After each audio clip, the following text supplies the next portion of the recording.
बहुत समय पहले पहाड़ों और घने जंगलों के बीच एक छोटा सा गांव था। इस गांव में हर कोई अपनी मेहनत और ईमानदारी के लिए जाना जाता था। पर उसी गांव में एक लकड़हारा भी रहता था। उसका नाम था वीरू। वीरू गरीब था, लेकिन उसका दिल बहुत बड़ा था। वह रोज सुबह उठकर जंगल जाता और लकड़ियां काटकर गांव में बेचता। यही उसका गुजारा था। मगर वीरू की एक खासियत थी। वह कभी भी जंगल के छोटे छोटे पौधों या नई कलियों को नहीं काटता था। एक दिन गांव के कुछ लोग कहने लगे, वीरू, तुम इतना सोच समझकर क्यों पेड़ काटते हो? अगर और लकड़ियां काट लोगे तो ज्यादा पैसे मिलेंगे। लेकिन वीरू मुस्कुराकर बोला, नहीं भाई, पेड़ भी हमारे साथी हैं। अगर मैं आज सब काट दूंगा तो कल ये जंगल सूना हो जाएगा, और जंगल के बिना हम कहाँ रहेंगे। गांव वाले उसकी बात पर हंसते और कहते, भाई, तुम तो बड़े अजीब हो। पैसा कमाओ, भविष्य का कौन सोचता है? पर वीरू जानता था कि भविष्य वही बनाएगा जो आज पेड़ों को बचाएगा। एक दिन कुछ व्यापारी उस गांव में आए। उन्होंने गांव वालों से कहा, हमें जंगल की लकड़ी चाहिए, हम तुम्हें बहुत सारा पैसा देंगे। गांव वाले लालच में आ गए। सब लोग जंगल की तरफ दौड़े और धड़ाधड़ पेड़ काटने लगे।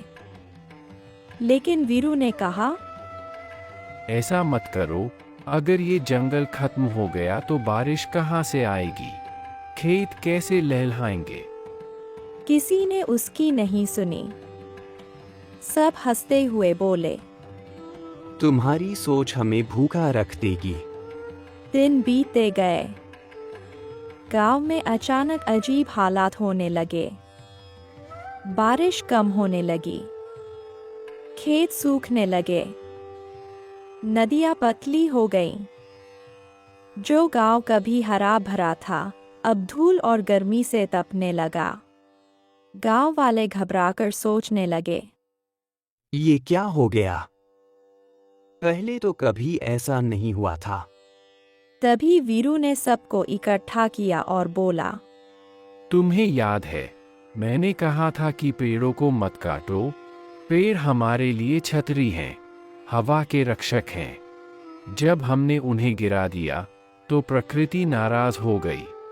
गांव वाले शर्मिंदा हो गए। अब सब लोग वीरू से मदद मांगने लगे। वीरू ने कहा, ठीक है, अब जो हुआ सो हुआ, लेकिन अभी भी वक्त है। अगर हम मिलकर नए पेड़ लगाएंगे तो यह जंगल फिर से जी उठेगा। यह काम आसान नहीं होगा, लेकिन यही हमें बचा सकता है। गांव वालों ने उसकी बात मानी और सब मिलकर नए पेड़ लगाने लगे। बच्चे, बूढ़े, औरतें, हर कोई एक एक पौधा रोपता। वीरू सबको समझाता, आज हम जो पौधे लगा रहे हैं, ये कल हमारे बच्चों को छाया देंगे। कई महीने बीत गए। धीरे धीरे छोटे पौधे हरे भरे होने लगे। फिर से पक्षियों की चहचहाहट जंगल में लौट आई। बारिश भी वापस आने लगी। गांव वाले अब समझ चुके थे कि जंगल का असली मालिक पैसा नहीं, बल्कि पेड़ और प्रकृति ही है।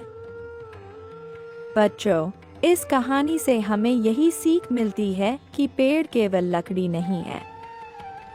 पेड़ हमारी सांसें हैं, हमारी बारिश है, हमारी ठंडी हवा है। अगर हम उन्हें बचाएंगे तो हमारा कल सुरक्षित रहेगा।